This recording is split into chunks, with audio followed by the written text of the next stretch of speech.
And this is a series with a difference. Because ever since the beginning of COVID, we have been plotting how exactly to get back physically to live events.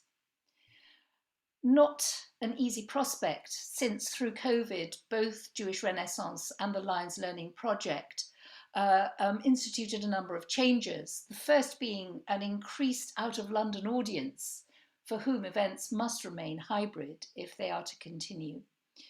And the second is that neither organisation actually has a physical base, which means that we're looking for places to meet. And also, of course, there are people who are still very vulnerable to COVID, and close physical space was not an option. So mindful of our non-metropolitan network and those who are still cautious about going into enclosed spaces, we thought that this idea of the current series, whereby we combine online events with gallery visits, would be a programme that would suit everyone. And so it is that we shall be looking at Jewish art over the ages. We began this programme just before Pesach with a fascinating talk by Michael Epstein on the artwork of the New Venice Haggadah, in which he looked back at Haggadot over the ages. And now we are delighted to begin our trawl through the history of our own galleries with eminent art historian, feminist and pioneer in visual culture, Griselda Pollock. I'd like to read to you from her Wikipedia entry, which is one of the few really intelligent biographies that I've read on Wikipedia. I don't know whether you wrote it yourself, Griselda, but certainly whoever did certainly knew a thing about you and a thing about art. Griselda Frances Sinclair Pollock is an art historian and cultural analyst of international, post-colonial feminist studies in visual arts and visual culture. Since 1977, Pollock has been an influential scholar of modern art, avant-garde art, postmodern art, and contemporary art. She is a major influence in feminist theory, feminist art history, and gender studies. She's renowned for her innovative feminist approaches to art history, which aim to deconstruct the lack of appreciation and importance of women in art as other than objects to the male gaze. Pollock joined the University of Leeds in 1977 as a lecturer in history of art and film, and was appointed to a personal chair in social and critical histories of art in 1990. In 2001, she became director of the Centre for Cultural Analysis, Theory and History at Leeds, where she is Professor of Social and Critical Histories of Art. She was awarded an honorary doctorate by the Courtauld Institute in 2019, and the same year, the Estonian Academy of Art also awarded her an honorary doctorate. And on March 5th, 2020, she was named as the Holberg Prize laureate for her groundbreaking contributions to feminist art history and cultural studies. So Griselda, it's over to you, speaking about women in biblical art as found in the National Gallery in preparation for our visit there next week. Thank you very much. I think we're now going to go straight to a recording I made of the lecture in front of this lovely spring scene as well. So over to you, Emma.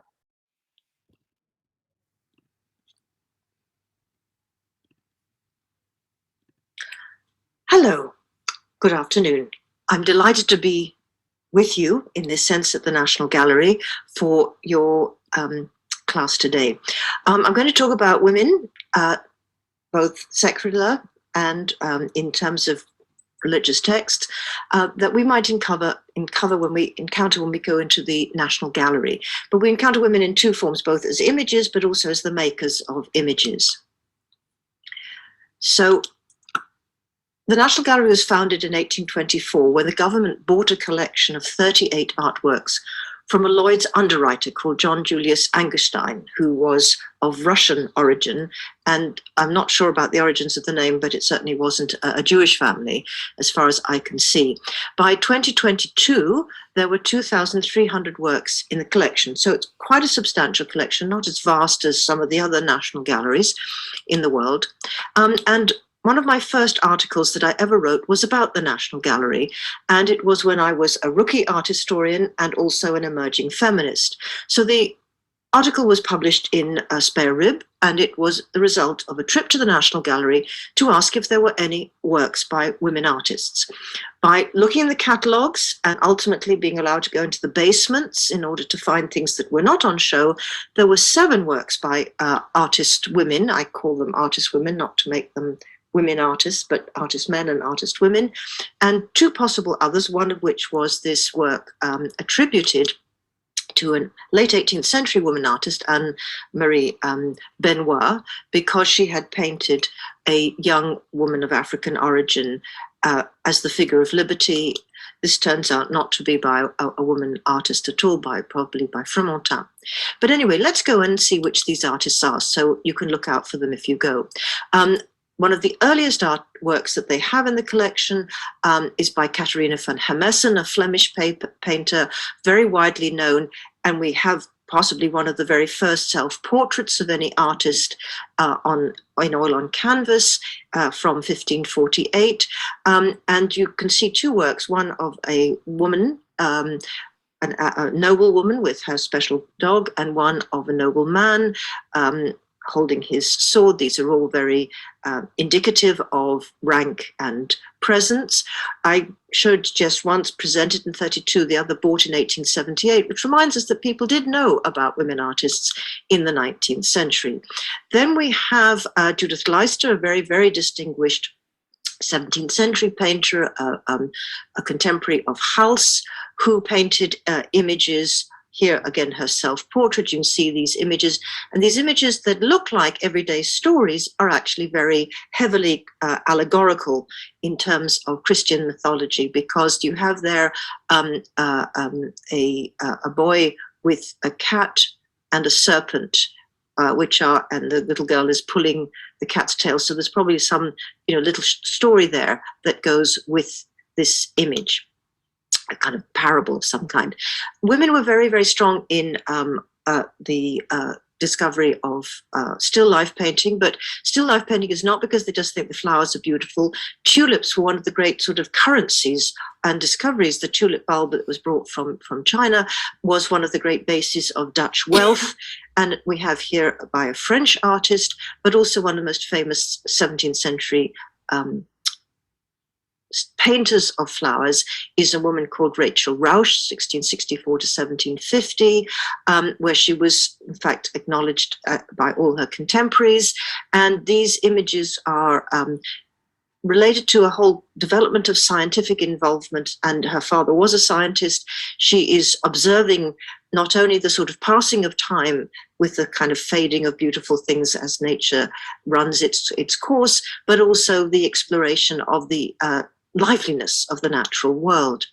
Here she is being celebrated, we thought, but in fact it's not thought to be, of Maria van Oosterweg, who is not in the National Gallery, but I introduce her to remind you what a very complex and fascinating area still life painting was. And then in the 18th century, we have Man in Grey by a very distinguished Venetian painter, one of the members of the sort of academies in Italy, Rosalba Carriera, in this beautiful, beautiful new medium that became so popular in the 18th century. Then we have, in the late 18th century, one of the most important 17th, 18th century French artists, Elizabeth Vigée-Lebrun, shown here, portraying herself in 2 different guises. The one on the left is in fact a kind of homage to Rubens, a kind of competition with Rubens's portrait of his wife in the sort of with a straw hat and this daring shadow across her face. She was also made a member of the French Royal Academy. I'm not sure why that's not going forwards. Okay, here is that one, and her kind of copy in her own guise. And then we find ourselves in the 19th century with Berthe Morisot, the only work by anyone from the French 19th century woman from 19th century, so no Mary Cassatt, but Berthe Morisot, a remarkably interesting artist who painted a very interesting series of studies of her sister. Her sister was also an artist, but there's some of the earliest pictures of pregnancy, of what it is to spend this period of time waiting. And she also trained her daughter and her niece to be painters, and here is her portrait of her niece Paul Gobillard painting. And as I say, she's this remarkable explorer of both her own gaze and, again, another picture of another of her sisters waiting for the birth of a child. And this beautiful self-portrait with her own child, which Julie, who was born to her in the 1880s. I love the unfinishedness. It gives you a sense of how the painting is made. Now, almost the final picture in the National Gallery, which you often don't see, is by one of the great mid-19th century painters, Rosa Bonheur, who was a specialist in animal paintings and dynamic paintings. And she painted this vast 24 by 50 meter canvas, maybe it's 22.4 by 5 meter canvases, called the Horse Fair. This is a copy she made in order for an engraving to be made, and the painting was so popular, Queen Victoria wanted to buy it, but actually got bought up and taken to America. But it's important because but Rosa Bonheur was a lesbian who lived for 2 major partners in her life. One was called Natalie Mikas, who helped her paint this copy, and the other was Anna Klumpke, who painted this lovely portrait of her with her Légion d'honneur. She was very old, and here's the beautiful final work of the Horse Fair with all the drama of these horses. And she got police permission to wear trousers in order to go and be unobserved in her observation of this great carnival of horses. Now, the National Gallery has finally bought a work by the great Artemisia Gentileschi. This was acquired in 2018. They raised 3.5 million. You can see all the people who put the money in to purchase this picture by Artemisia Gentileschi called Saint Catherine of Alexandria, painted in 1615 to 17. It's thought to bear her features on the table. Saint Catherine is a saint, which I will just come back to that in a moment. We'll have one pause. This is how the National Gallery told us that this had been acquired. And I note one of the handful of women who was able to shatter the confines of her time and overcame extreme personal difficulties to succeed in the art of painting. Women are not few. It's just the museums have not collected them. But we can come to that in discussion. The only work by Artemisia Gentileschi otherwise in Britain is a self-portrait as the allegory of painting in the Royal Collection. She painted it for Charles I when he invited this most famous woman in Europe, this most famous artist in Europe, to come and paint at his court. He was the great art patron monarch we've ever had, and the basis of the Royal Collection. And here you see her hand, so celebrated. It was painted by a man called Pierre Le Monstier to celebrate this gesture, and I put this on the cover of my book, Old Mistresses, in its 4th edition that just came out in 2020. Now, the National Gallery in 1974 had 7 works by artist women and 2 possible others. They included the Rosa Bonheur as bit iffy because it was made by 2 artists, not 1. By 2020, we have 21 works by artist women in our national collection. That's under 1%. Now, I want to ask you to think, what does that do to your imagination? If you never see works by women, or you see very few of them, it makes you think women have never made anything worth remembering, curating, collecting. Any woman going into the National Gallery learns themselves that women don't make art, or a few of them do, or they're exceptional. So this is a very, very serious issue, under 1%. So buying the Artemisia Gentileschi was a big event. Now, what you see in this painting is a 3/4 length figure looking at you. On her head, you'll see at the back, there's halo, so she's been made into a saint. She also has a crown because of her status. She is bearing the palm of martyrdom and the instrument on which she was apparently martyred. We will come back to that in a minute. Now, she's Saint Catherine of Alexandria. Alexandria, one of the great areas of a Jewish community.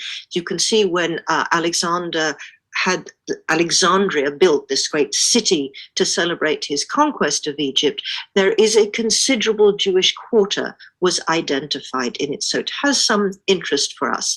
And she was, St. Catherine was probably an Egyptian, maybe even, a Greek, but anyway, living in Alexandria, who was converted to Christianity, obviously after the beginnings of the Common Era, she was very learned, she was a philosopher, but her conversion led to her being threatened, and she was going to be martyred on a wheel, cruel and horrible thing, torn apart by this terrible wheel, the body broken on it. But an angel came and intervened, and she was saved, and then she survived, and then she was later on beheaded. But her attribute is the wheel, which you see here. She's sometimes associated with other martyrs. You can see the palm of martyrdom there. I love this one because I think the wheel is now absolutely all over her clothes. She was also apparently had a mystic marriage with the baby Jesus. I won't go into these strange elements of it here. She's also known as a scholar, and see here, she's here as a teacher, and here she is with Mary Magdalene again. So there are different images of her, different ways she's here. And she actually appears as a scholar in the Arena Chapel by Giotto. Very famous artists of the period of Gentileschi's life, Raphael, beginning of the 16th century in 1509. And here Caravaggio paints a very famous courtesan, Fili de Melandrone, as Catherine, St. Catherine. Here is the sword that beheaded her. Here is the palm of martyrdom, and here is the wheel on which she was martyred. So we're going to look at a number of paintings by Artemisia Gentileschi to enrich this background of this one great Baroque painter has now come to the National Gallery. And these are interesting to us in terms of Jewish studies because we have paintings called Suzanne and the Elders. It obviously means Shoshana, and it comes from the Greek copies of the Book of Daniel, which are not part of the Nevi'im, the Ketuvim, I mean the writers, the writings, Ketuvim in the Tanakh. They are it's only in the Greek version, and it was taken up. So anyone who grew up in a Christian world will know about Daniel and the Lion's Den, but this is Daniel is going to appear again as a nice Jewish lawyer.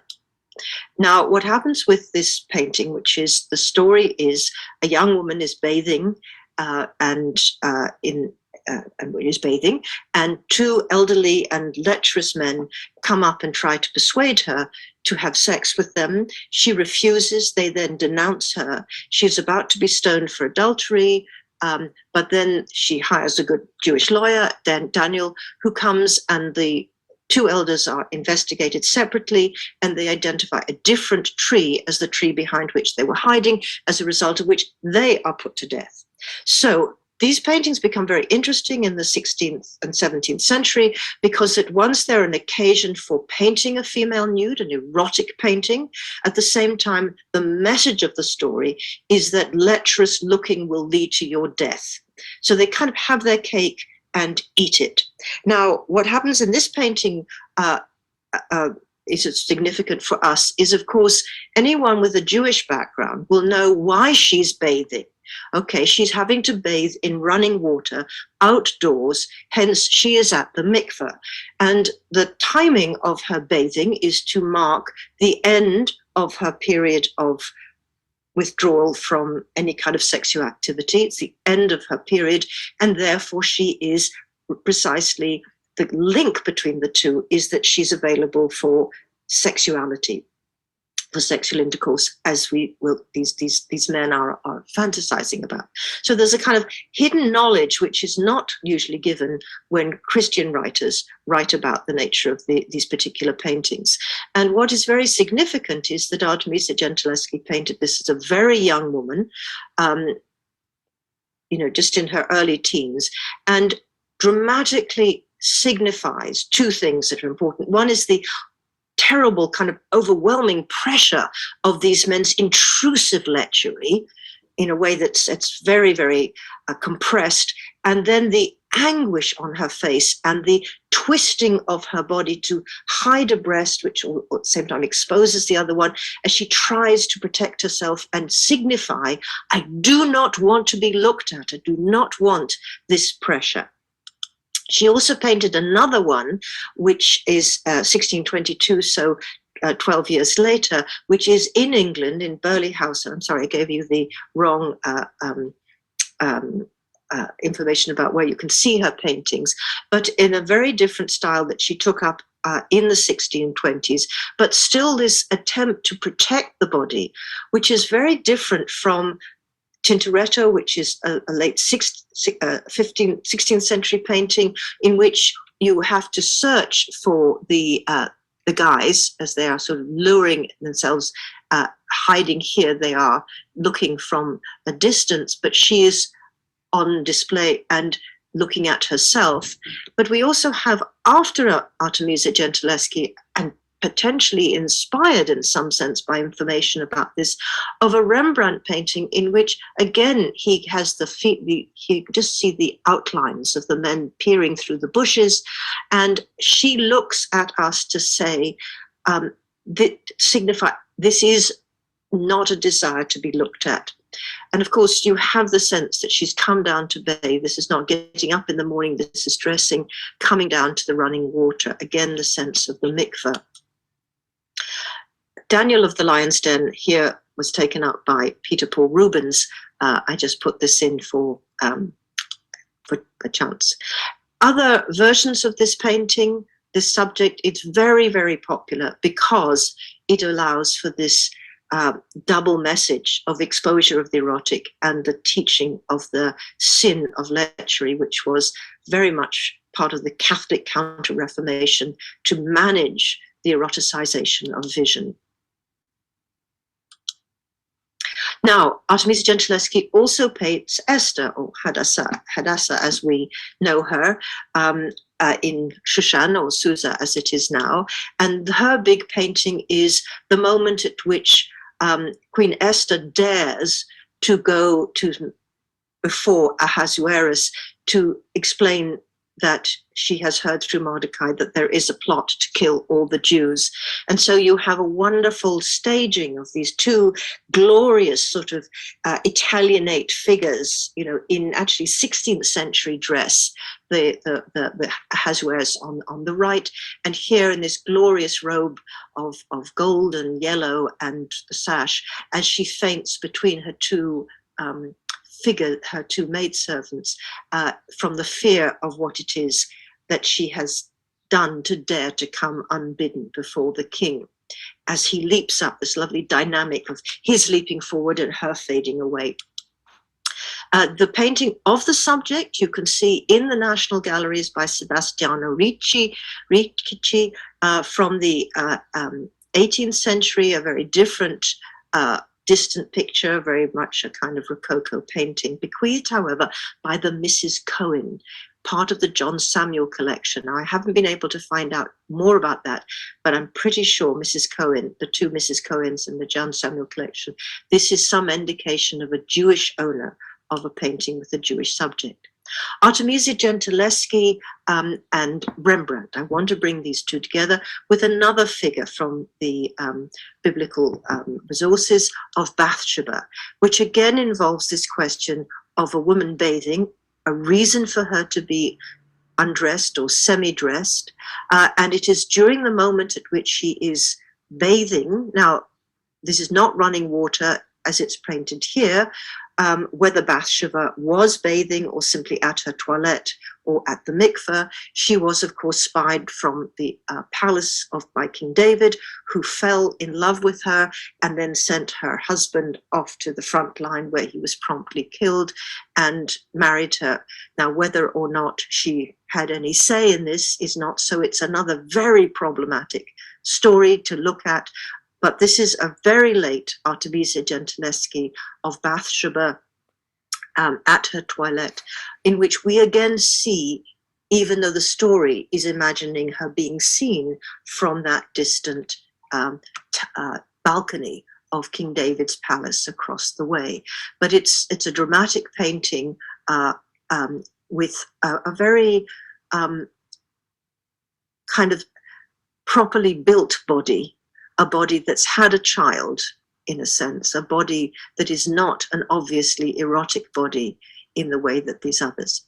Now, in the National Gallery, we could find Bathsheba. It won't be named, and this is Rembrandt's painting called Woman Bathing, which is bathing, obviously, in some kind of running water. And you notice the very beautiful garments that she's shed. So this is not just some servant girl going down. This is a very glorious set of golden flected embroidered robes, which may relate to a painting of the same year, 1654, which you may see in the Louvre, the very famous Rembrandt painting of Bathsheba at her bath, which includes, and I would like that just to go away, these absolutely glorious garments that she shed. We are witness, however, there's in the background, there is, okay, I'm just going to see if I can get rid of that. I just want that to disappear. Can I make that hide that? Can't. Don't know why I can't hide that. Okay, excuse me a moment. Anyway, but you see, she has just, this is a very interesting thing because it compresses two moments of the story. Bathsheba has got a letter in her hand, namely the letter that tells her her husband's been killed, and yet she appears to be at the moment before the husband has been sent to the front lines, when she is being observed from the distance by King David. Rembrandt's paintings of the nudes are infused with the, as it were, sensitivity. They are kind of psychologized in the sense that you are in the presence of a woman who hates being looked at, or is enjoying the coldness of water, or is contemplating the implications of this very strangely condensed moment that he's overlapped in her presentation. And people are very interesting that Rembrandt paints bodies that had clothes on. They're not some kind of ideal, imaginary, perfect human body. There are the imprint of stays and corsets or bindings or age, and this moment of having her feet washed is very tender and delicate. Artemisia Gentileschi is one of very few artists who took up another figure, because in the 17th century, there's this trope of heroic women that draw upon these images from mostly apocryphal books of the Bible, like the Book of Judith, or the Book of Daniel, or the second part of the Book of Daniel, but this is absolutely from Judges, and this is Jael killing Sisera, the general who escaped the Deborah and Barak and the great forces that were ranged against him, and Jael entertained him in her tent and then killed him when he was drunk and asleep, by driving a tent peg through his head. So here we have an image of a heroic woman. The Christian tradition is to see these as, from the Bible, Judith, as prototypes of virtue. The 16th and 17th century saw them as occasions for a rather kind of dramatic encounter between sex and violence, which was clothed in this religious notion that these were virtuous women killing evil forces represented by these men. And you can see this was painted. It says Artemisia Lomi, which is the name she used, her married name she used when she was painting in Florence and became the first woman to be admitted to the distinguished company of the first ever Academy of Artists founded by Vasari, Michelangelo's biographer in the 16th century. Here we have another Dutch painting, not in the museum, but I just thought it was interesting, that of course links Jael with her attributes of the hammer and the tent peg with Deborah, the great judge, who appears only here as an elderly woman, and the General Barak, who was not able to defeat Sisera, but it was Jael. But again, an opportunity for a certain kind of sexualization of the woman. And to come back to Artemisia Gentileschi and Judith, which is probably the most famous paintings. She did 4 in this subject area, and I'm hoping that this will be of interest to you. This is a very early one, 1612, so quite soon after she painted the Susanna. It's not a revenge painting, because it's a painting of political assassination. It's the painting of the courage of a Jewish woman who is living in a town called Beth El, the house of God, and she is there. The Assyrians are surrounding them and laying siege to them and starving them out. So Judith agrees to go down to the camp of Holofernes as a hostage, but she says, I have to keep my Jewish rituals, so every evening I have to go out and collect my specially slaughtered meat, because we have special ways of slaughtering meat. And so she sets up a routine where she goes out with a bag and comes back with something slightly, it can't be bloody because there's no blood in it, etc. But she has this routine. So then eventually, as Holofernes begins to lust after Judith, he invites her to a banquet. She plies him with lots of alcohol, and then she and her maidservant kill him, put his head in her bag, and escape. So here they are, having killed them. There's the great sword, same sword, and this is a wonderful dramatic thing. Look at the compression of this painting, the anxiety, they're moving. What's that? And there's noise. Are they coming? So they're completely dramatizing this moment, almost like in a kind of suspense in a movie. And here is the head that they carry as they're going to, here in their basket, are going to escape. Here the maidservant, but the 2 women acting together. So you can see this. Then she paints in 1620, so about 8 years later, she's commissioned again, but she varies the composition. She spreads it out much more. It's not so straightforward, and the dynamic is such. But you can see how the same element of it, the body sprayed towards you, the man's face looking at you, the woman pressing him down, his fist rising up to try and push her off, and then the Judith is calmly holding the hair, and it's just, really hacking off the head. But this painting is really where they were brought together in the National Gallery in the exhibition that I unfortunately couldn't see. One of the great tragedies of my life during the lockdown. I got a ticket, and then the new lockdown came in, and I wasn't able to get there. But you can see, when you see them side by side, this one is larger, the difference between the frame compressing the woman inside, the widening of the scale, how she's working out this composition. And when you look at this more close up, what is so astonishing is the way she paints literally the splatter of blood, leaving a drop literally on her breast. And also we see it, literally here resting, taking onto her skin. So an incredibly dramatic rendering of it.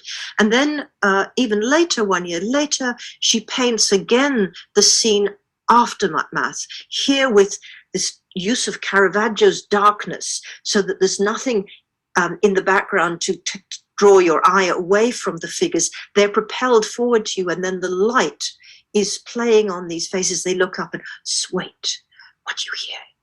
Are we okay? Right, so there's again this drama that draws you into this story, but it's a story of a woman who's been able to undertake a political assassination because she takes the head back. She goes back to the town, to her own town.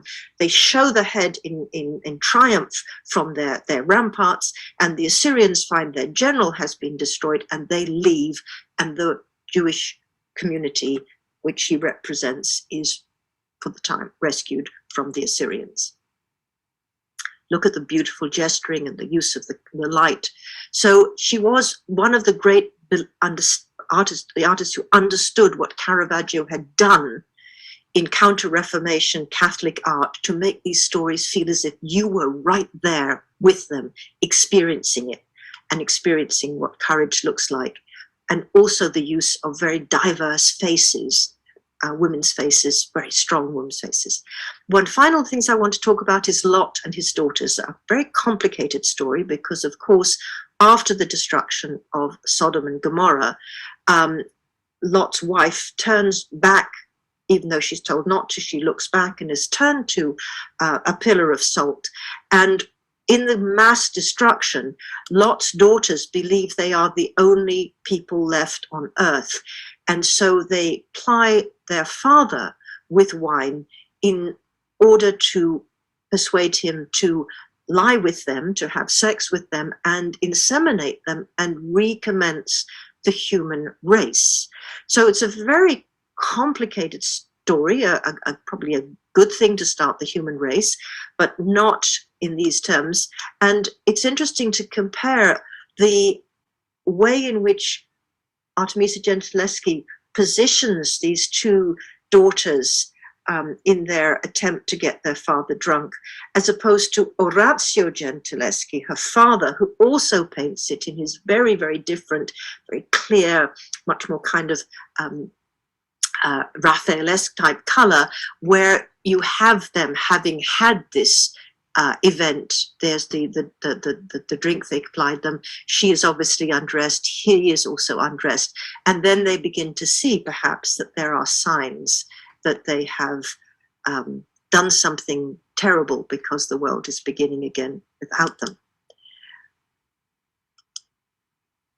And I want to mention this particular Jewish painting painting with a Jewish interest in the National Gallery, again by Rembrandt, from the book of Daniel, from the bit that, I'm not sure, my memory is just fading me, whether it's in the bit that we have in the Jewish Bible or it's the bit that's only in, like Judith is only in the Catholic Bible. The Protestants and the Jewish scholars disowned it as an apocryphal story, not a real story. But Belshazzar's feast fits in with a historical moment. And what is the crime of Belshazzar is that he's used the temple, the sacred plates and showbread dishes and wine glasses from the glory of the temple when they came and destroyed the temple. He's using it for a banquet with his various young ladies, and the hand of God appears and it says, mene, mene tekel uprasin, which is interpreted as you have been weighed in the balance and found wanting, but you will notice that they don't get it left to right. They write it in columns. So Rembrandt managed to get somebody to give him the letters of the Hebrew, but not to get the way that it should have been written. Maybe this is four columns fit in rather than three columns rather than 4 lines. Anyway, so that's something you could look at there. And now we've come to the end, and this is a self-portrait of Artemisia Gentileschi as a female martyr, which you can see relates back to the St. Catherine that's now in the National Gallery. And here she is, I think, a very interesting painting attributed to her. Again, the question we have when we look at these works, circa 1615, so quite early on, a very sort of mournful image using her own features, which of course she did because nobody could paint from the nude model. The nude model would have to come from amongst the prostitutes. So with Caravaggio painting Melandroni, this is where you would find the woman, and this is why there was great anxiety around the painting. Where did these men get naked female bodies to paint from? And what was going on and how did it contaminate since the painting itself, unless you had these wonderful kind of Catholic Christian versions of it, which is to say these are moral tales that all these people who did this came to a bad end. And so when you look at Titian's Diana and Actaeon in the Louvre, that's exactly it. Actaeon Hunter came across the Virgin Diana bathing again, and this is not permitted to see the goddess's body. So she turned him into a deer, and then his own dogs hunted him down and consumed him. So I hope I've given you some sense of some interesting things to think about when you look at the National Gallery as a Jewish subject, not just finding the endless pictures of crucifixions and the baby Jesus. There are these heroic stories which were taken up by the Christian Bible as prototypes of their notion of the Virgin and the virtuous woman, but in fact are available for us to reread in terms of representing stories from our own texts. Thank you very much indeed, and I will now stop this.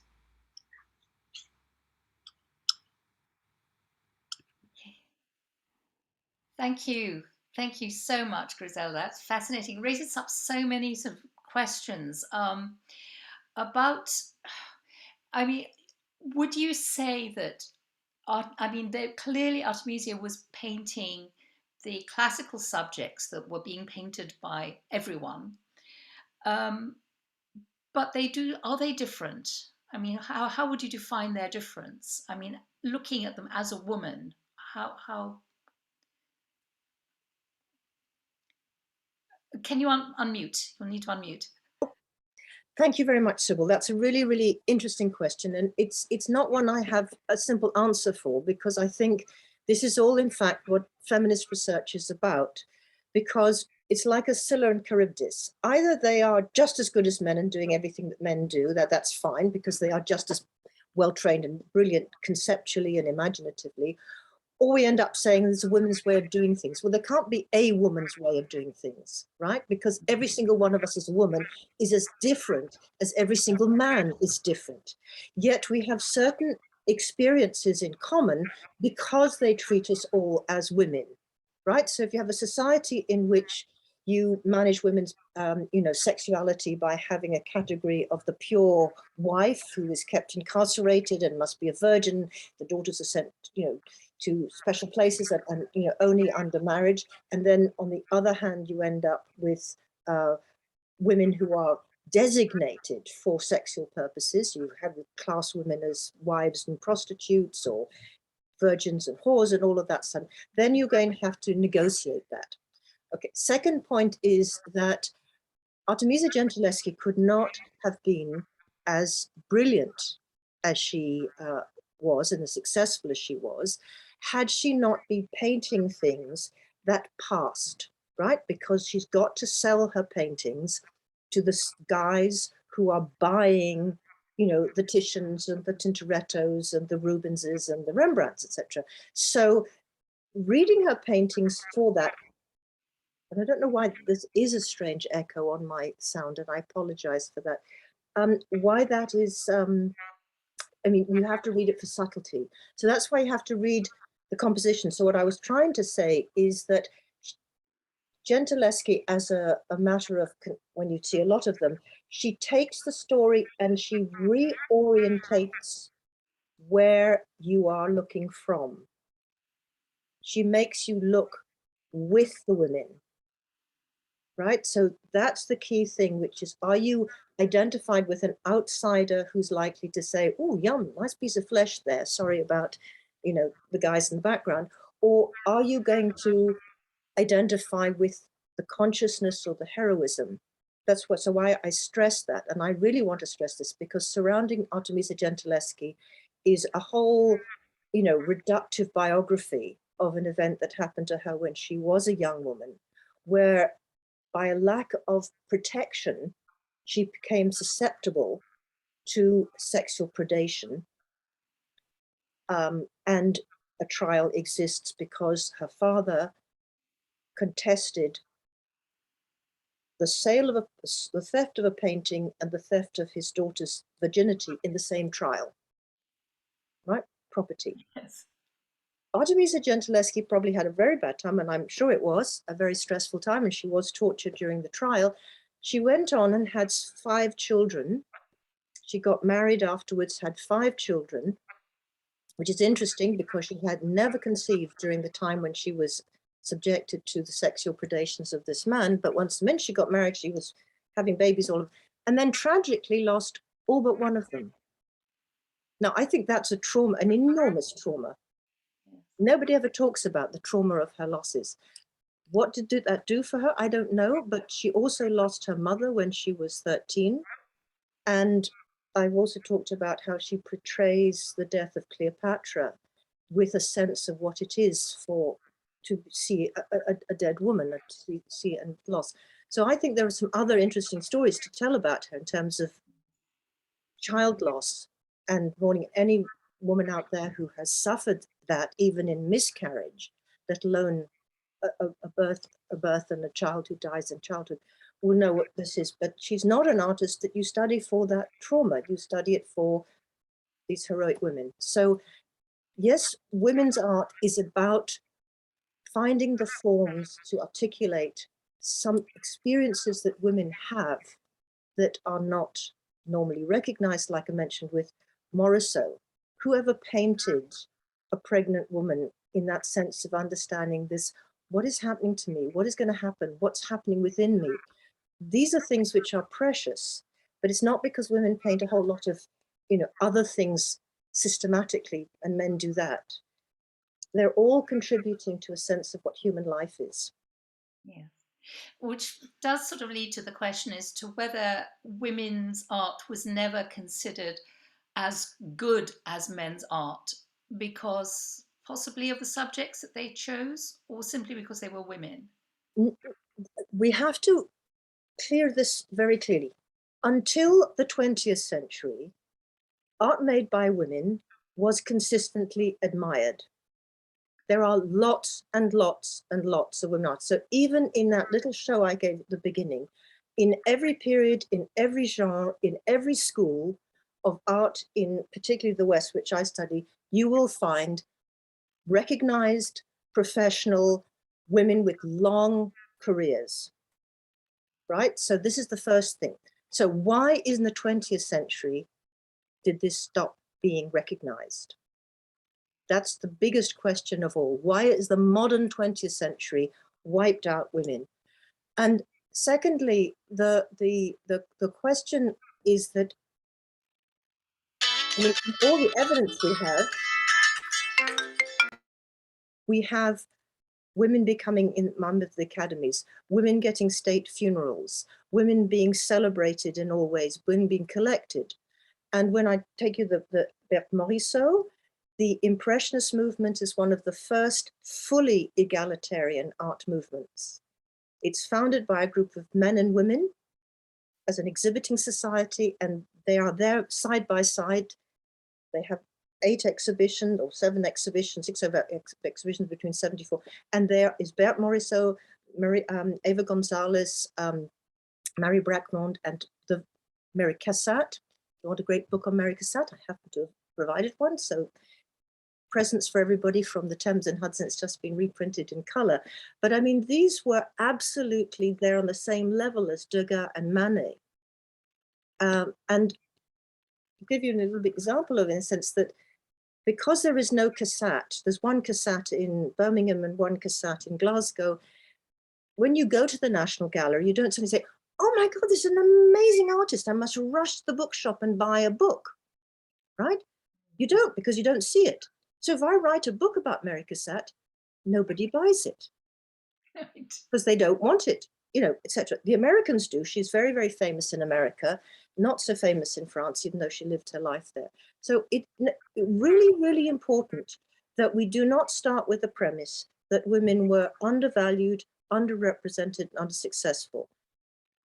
From every point at which we can have records, including the classical Greek period, all of Western art has a consistent record of women, and they are valued sometimes for one set of qualities, one set of other qualities. It's only after 1950, when Gombrich writes The Story of Art, that there is not a single woman in that book.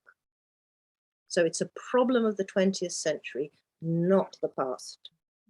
But the National Gallery, founded in 1824, is collecting up until the beginning of this century, and then there's this huge gap before they buy the Gentileschi. I'd like to bring in Deborah Berkovy, I think has a question for you. Deborah, if you'd like to unmute. Oh, I put it in the chat. Okay. Should I read it? You can read it if you want from the chat. Please I do. don't have to read. Nice to have another voice.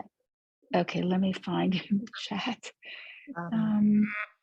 So I asked regarding Suzanne and the elders painting, if the elders are Jewish, if the scene is taking place in a mikveh, wouldn't the mikveh be in a protected place and guarded by a mikveh matron? If the elders are conceived as being Jewish, is there any suggestion of anti-Semitism? No. I think well, let me correct that, obviously, because what you just the formalization of a mikveh as, you know, a community house, you know, community building with its guardian, would be obviously a relatively late development in settled, you know, I suppose, I mean, certainly post the Common Era Jewish society. So once you get living in little towns and villages and all the rest of it, etc., typically, if women are required in some sense to observe some of the laws, right? The story, I mean, when the book of Daniel is written, is about the 3rd century of the before the Common Era, right? So we're into quite advanced, you know, very much post-temple, not quite post-temple, but certainly sort of post-biblical Judaism. So where the laws of purity are beginning to be applied. So this is my, in a sense, hypothesis in a way, that the obligation of the key thing of the mikveh is you wash in running water. Well, before you have any form of internal plumbing, where do you go and do that? You go to the river or you go to a lake, right? And so these paintings are imagined by 16th and 17th century Italians on the basis of, you know, she's taking a bath, and where would they take a bath at that point? They don't have internal plumbing either.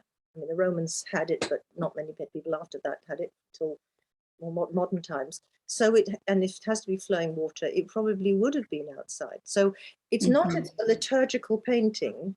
You're quite right to pick that up. But the story is in its form, which is why, in a sense, this is excluded, I think, probably from the versions that the Jewish scholars accept as being part of the sacred texts. It sounds, it may have a kind of a Babylonian origin or something like that. But this idea of women washing in, you know, ritual washing is not exclusive to the Jewish community. If you go to Crete, for instance, if any of you ever been around Crete, you go to all those great,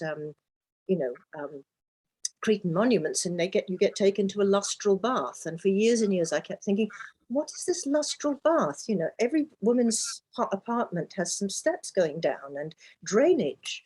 And I thought, of course, you know, this is widespread in the Middle East. That so it's not unique to the Jewish world to have a kind of form of female ritual purity through this kind of form. So I've gone away, but it's not anti-Semitic that they are Jewish elders. The story is set in a Jewish world, and she is Shoshana. She is a young Jewish virgin and wife, and Daniel is definitely one of the, you know, these are exiles. This is all set in the Babylonian exile. That's great. Thank you. Thank you so much, Griselda. I'm going to call on Aviva to thank you and to give notice of where we're going from here. You're welcome. A huge thank you to Sybil, and also, of course, huge thanks to Griselda.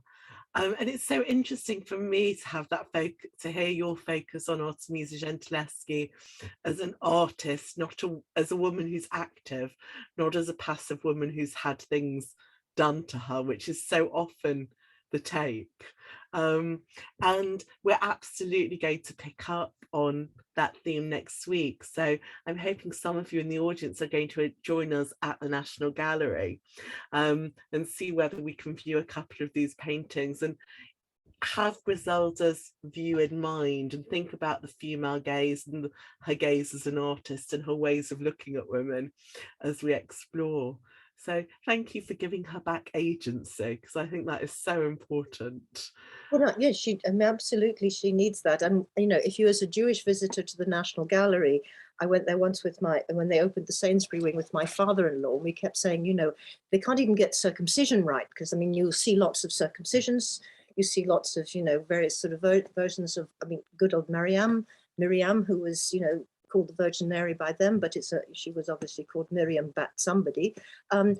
It's difficult in sense as a Jewish subject to visit it, but once you start turning it round and add to it the feminist issue, there becomes a ways of reading that's what I hope to convey. And that kind of sexually charged thing of being at the mikveh, being at the end of her period and sexually available. I've never seen any woman critic, or male critic for that moment, talk about. There's so many people who talk about the bathing pictures with Bathsheba and all the others. Actually, there are many bathing pictures. I've never heard it presented in that way. No, So, it has to be a Jewish feminist art historian. Without those two things, you ignore, you don't have the knowledges to say, wait a minute, I wonder if that's going on. To what extent, I'm going to do my proper thanks in a minute, but I just have one question, which is, a lot of the commentary I've seen on Artemisia's paintings has been that her paintings of these biblical women are also self-portraits, particularly the kind of portraits of the Judith and Holofernes scenes. To what extent do you think she is gazing on women with a woman's gaze, but to what extent do you think she is putting herself into the picture or not? Or do you think that's also a reductive way to look at it? Great question. Personally, for me, I think she's too great a painter to be caught in that kind of circle, right? Because the thing that you do, the male art world, the patriarchal art world does to women is reduce everything women do to biography, as if we never have any kind of larger scale imagination. And why I made the point at the end, if you see her features, there will either be that, you know, it's very cheap, right? Except there aren't that many mirrors around at this stage. They've only sort of really got the history of making mirrors quite early on. But I mean, so once she has a sort of set of features, she will paint them again and again on different people. If she's doing it, there will be for a purpose. It will not be that circuit that, you know, it's just, they're things, and I don't believe they are self-portraits. La Pittura, the one in the Royal Collection, is definitely saying, I am not an allegory, because La Pittura is feminine. Painting is represented by a female figure who wears clothes and she's arrayed. She's got, you know, hair is wild and, you know, she's got all sorts of medallions. But she's saying, no, this painter is painting this work and it is my hand that is painting. Now that matters to her, that it is, I am the painter, and that is much more a significant way to read it than the idea that she's constantly somehow, you know, looking in at herself, etc. Women do manage to live outside of that closed circle, and I think we have to be aware of all reductions and all biographical things, like the Louise Bourgeois exhibition on it. Oh, may I tell you, no, this is one of the longest lived, greatest figures who reaches from Proust and Freud right into our era, and she's represented as some crazy old lady who had a bit of a, you know, problem in her childhood. Serious trauma, yes, but what did she do with it that produced such incredible art? As well as asking, and she was a mathematician, she was interested in geometry. So we've got to get those things right. Fabulous. Well, we're definitely going to take that into our viewing next week. So we're going to look at women as the creators of the art, as well as the muse and people depicted in the art. But actually, when we do view women, I'm going to ask you all to remind me and Sybil as we look round as well, to look at the features, as Griselda suggested, but also to look at those builds of the body. I thought it was really interesting what you were talking about the bodies that had power, or the different ways of depicting the body as well. Well, also next week at the National, we're going to look at some work by Artemisia's father. And we're going to meet up with a Christian scholar, Dr. Isla Lepine, who's going to join us for the second half of our tour, because she and Rabbi Sybil Sheridan will have a conversation about, are there differences about Christian and Jewish ways of viewing some of these biblical pictures? And the reason we've invited Isla is working with the National Gallery curators to create a network around sacred art. And over the next year or two, there are going to be various National Gallery projects around biblical paintings. So we're going to get a little preview of that and hear before anyone else does how the National Gallery are intending to build on their religious tradition. So I hope you'll all join us for that. And meanwhile, I'm going to ask you all to unmute and give a huge round of applause to Professor Griselda Pollock. Brilliant, brilliant, brilliant. Thank you so Thank much. you. My pleasure, my real pleasure to be with you today.